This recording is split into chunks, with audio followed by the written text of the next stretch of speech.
We're getting really close to tract 21 at Fiery Fork Ridge.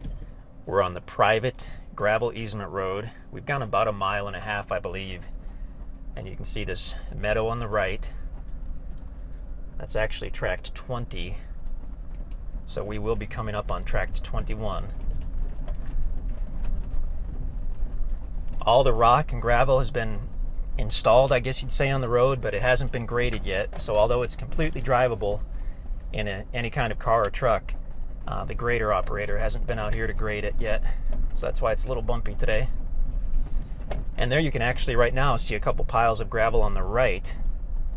Those are at the start of the little trail which goes down to the easement area on the river. I'll pull over here in a second. There we go. I'm going to leave my truck running even though it's a little noisy because it was giving me problems at the store earlier and I don't want to have to mess with it. Okay, so here we're kind of looking down the little trail that goes to the Little Niangua River, but of course tract 21 has its own frontage on the river, and here's a survey pin right here for tract 21. It's fully surveyed. You'll see a couple trees that are down. That's not from logging, that's just from constructing these roads. This property has absolutely not been logged other than possibly a little bit of firewood for the farmer and his family that owned it before. And there's a bigger pile of trees. There's some timber in there. You're welcome to use it for firewood or sell the logs. That is on tract 21. And that's just from constructing this road. It's not from a logging operation. So we're looking at the actual property right now. And right away you'll see the mature timber. It's very apparent on this property.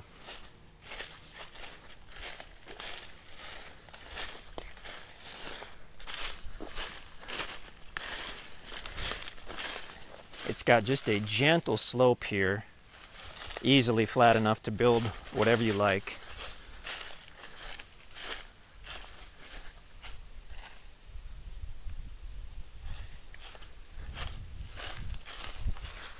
It's always hard on these videos to really show the mature timber because when I'm standing here in person, having seen a lot of trees in my life, it's like, wow, this is nice timber.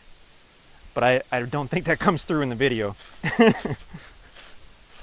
But here we've got an oak tree that's, oh, it's somewhere between 24 and 30 inches diameter. That's a lot of wood, a lot of marketable wood in these trees. And this whole property appears to have big trees like that.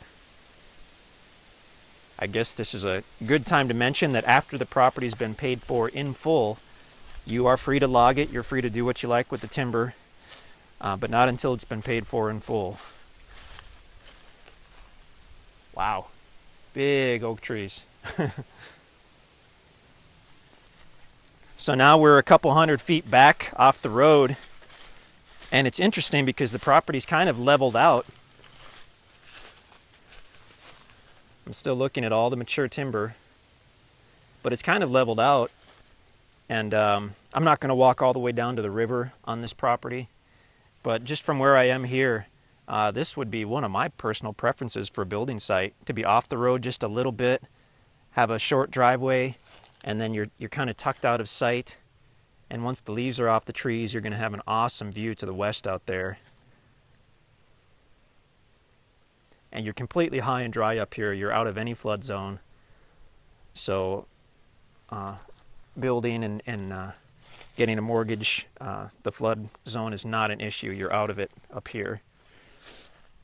That's not to say you can't build on the east side down by the river, but you're going to be hassling with flood insurance, and whatever goes along with that. For your permanent home or cabin, most people would say it's advisable to stay up on this east side out of the flood zone.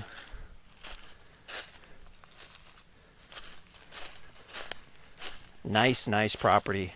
So it also has frontage on, I think, like I said, the trail that goes down to the Little Niangua River. So not only does this have its own private frontage on the river. It's also adjacent to that access area, which is only for property owners. And you can take that trail down and get to the river that way. So,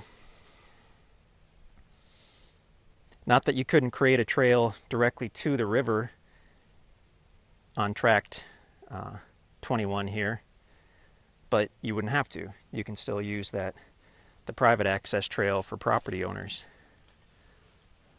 Really nice property, really nice mature timber. I'm impressed by the building site we just found. And this is a large property, so there's certainly more than one great building site. But I happen to like that one where we just were. 10 miles out of Camdenton, which means 10 miles out of Lake of the Ozarks, which means there's a lot to do in this area. There's a lot to do on this property, and there's a lot to do in this area. This property comes with access to Fiery Fork Ridge. There's a good trail between lots 5 and 6, which you can take right to Fiery Fork Conservation Area. This development itself is called Fiery Fork Ridge. But the Fiery Fork Conservation Area, for which these properties were named, is over 1,000 acres of public land that you can use for hunting or recreation. There are miles of trails. It actually has, the conservation area has over a mile of frontage on the Little Niagara River with several access points. They're public access points, but they're still rarely crowded. Or you've got your own private river frontage here, which you know is extremely rare if you've been looking for properties at all. Being close to a river, being 5 miles from a river, people call a big deal. But to find something with actual river frontage is very tough, especially a piece this size. Most river properties with actual frontage have been split much smaller than this, and we've done that as well, but this property happens to be a big one. Nice big property at Fiery Fork Ridge.